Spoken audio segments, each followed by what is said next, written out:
los judíos de York del siglo XII no llevaban emblema y la iglesia a la que se refería no tenía cripta. El problema es que investigaciones posteriores descubrieron que los judíos, concretamente en York, no en ninguna otra parte de Inglaterra, llevaban ese emblema, y unas obras de restauración de la iglesia sacaron a la luz la cripta que llevaba 5 siglos enterrada. Como este hay muchísimos datos, y quizá el más impresionante venga a raíz de este libro, Los hijos del ayer, que a mediados de la década de los 90 fue un verdadero bestseller, fue llevado incluso al cine en todo el mundo. Jenny Cockell, la autora, es una mujer que empezó a tener esos flashes de los que nos hablaba Paloma. Empezó a tener sueños que no eran sueños, eran sueños tremendamente realistas. Eran sueños diferentes a los otros sueños. Que los sueños son otra de las vías donde llega cierta información, sí, ¿no?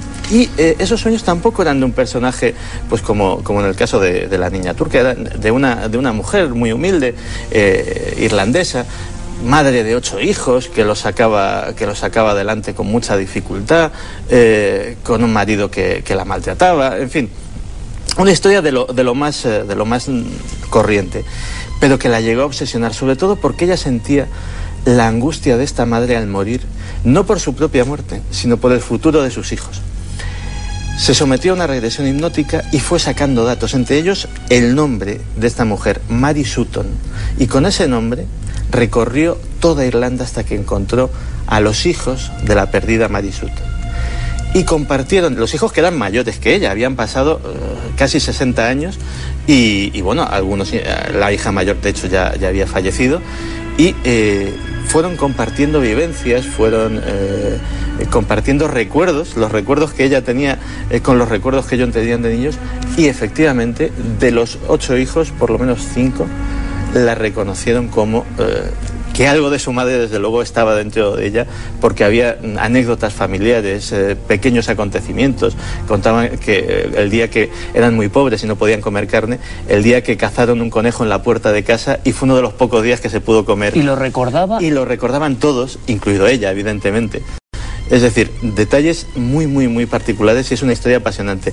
Y lo último que sabemos de Jenny Cockell es que ha seguido profundizando en esta vía, y ahora está recordando no sus reencarnaciones pasadas, sino está recordando sus reencarnaciones futuras, lo cual ya nos abre un camino absolutamente fascinante. Hay una cosa que sí me gustaría, pues casi como colofón a este reportaje de la reencarnación supuesta, claro, siempre, de Delmet.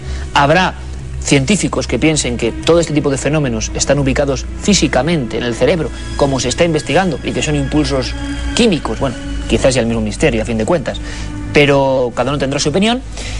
Pero hay mucha gente, estoy seguro, mucha gente que tiene además temor o vergüenza a veces a contar sus experiencias. Eso lo vivimos cotidianamente. No se atreven a hablar con otro porque no les va a creer, y sin embargo esa persona, yo por lo que veo además muchas mujeres, sinceramente, haciendo una estadística, ¿no?, la sensibilidad quizá más especial, tienen flashes, tienen visiones. ¿Cómo interpreta eso a alguien que ni siquiera quizá está viendo este programa, ¿no? ¿Se les puede ayudar de alguna forma? ¿Le daríais algunos consejos sencillos para cómo proceder, ¿no?, cuando a alguien le empiezan a pasar estas cosas y no hay lugar a la duda? Lo primero, que no tengan miedo, que se les quite el miedo, que no es ningún espíritu que venga de no sé dónde a enredarles en su realidad cotidiana. Sencillamente que se están despertando una serie de cualidades y capacidades que todos los seres humanos tenemos, y que posiblemente esa persona ha tenido más o menos dormidas, y que por la circunstancia que sea están empezando a ser operativas.